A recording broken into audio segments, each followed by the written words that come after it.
Телевизэн гадаад мэдээний хөтөлбөрийн дараагийн хэсэг дэлхийн хамгийн их хүнтэй хоёр улс болох Энэтхэг болон Бүгд найрамд Хятад улсын харилцаатай холбоотой. Тус хоёр улсын харилцаа 2020 онд болсон хилийн зөрчилдөөний улмаас үлэмж хурцтаад байсан билээ. Тэгвэл БРИКС-ийн уулзалтын зорилгоор Шинэ Дели хотод айлчлаад Бүгд найрамд Хятад улсын гадаад хэргийн сайд Ван Игийн уулзалтын үр дүнд өчигдөр Энэтхэг улсын засгийн газрын хэвлэлийн төлөөлөгч тус хоёр улсын харилцаа хэвийн болоод бүг албан ёсоор зарласан байна. Хятадын гадаад хэргийн сайд Ван И Энэтхэгийн үндэсний аюулгүй байдлын зөвлөх Ажид Довоолтой уулзсан уулзалтын дараа Энэтхэгийн гадаад хэргийн яамнаас хийсэн мэдээлэлд хоёр орны харилцаа хэвийн болсныг зарлаад хоёр орны хил орчмын бүсэд зөрчилдөөн гарах эрсдлийг багасгах, худалдаа хөрөнгө оруулалт, хил дамжсан хамтын ажиллагааг сайжруулах тал дээр үргэлжлүүлэн хилцээ хийхээ мэдгдсэн байна. Иргэн сануулахад 2020 онд Галваны өндөд хоёр орны хил хамгаалах цэргүүд харьцан гал нээж аль талаас 20-оос доошгүй цэрэг амиа алдж байсан.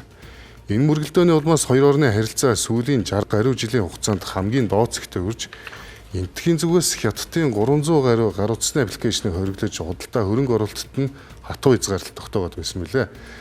Эсээ эдэж 2024 онд талууд дипломат тохиролцоонд хүрч хилийн бүсдэх цэргийн хурцтмал байдлыг эцэссэн. Тухайд хоёр талын сүүлчийн маргаантай цэгүүдээс цэргээ бүрэн татаж хил орчмын бүсэд дахин зөрчилдөөн үүсгээс сэргийлэх арга хэмжээг аль талаас авч байсан.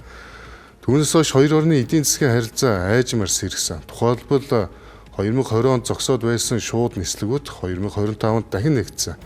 Мөн Энэтхэгийн өсөн нэмэгдэж буй аж үйлдвэрт нэн шаардлагатай байгаа Хятадын нарийн мэргэжлийн инженер, техникийн ажилтнуудад виз олгох журмыг Энэтхэгийн зүгээс хөнгөвчлсөн. Мөн энэ оны 3 дугаар сард Энэтхэгийн засгийн газар Хятадаас орж ирэх хөрөнгө оруулалтын хяналтаа сулруулж цахилгаан автомашин сэргээгт эрчим хүчний салбараа хөгжүүлэхийг эрмэлзэж байна. Дэлхийн нийт хүн амын 3/1-ийг бүрдүүлдэг цөмийн зэвсэгтэй хоёр орны энэхүү эвлэрэл нь дэлхийн геополитикийн хувьд чухал ач холбогдолтой.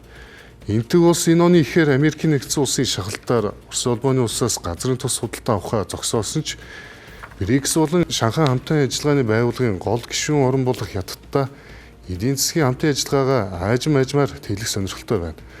Нөгөө төгөөр Энэтхэг улс нь Америкийн нэгдсэн улс, Австрали, Японыг багтаасан дөрвөн талд Quad стратегийн түншлэлийн хүрээнд аюулгүй байдал, худалдаа, хөрөнгө оруулалт зэрэг олон асуудлаар харилцан уялдаатай бодлого хэрэгжүүлэхийг эрмэлздэг.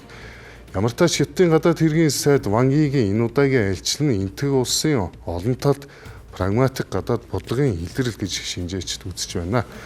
Дашрамд дуртахад Энэтхэг улсын гадаад хэргийн сайд Жайшанкар энэ өдрүүдэд Монгол улсад айлчилж байгаа бөгөөд Хятад улсын гадаад хэргийн сайд Ван И тус улсад зорчих үеэр эзгүй байсан нь олон улсын анхаарлыг татж байна.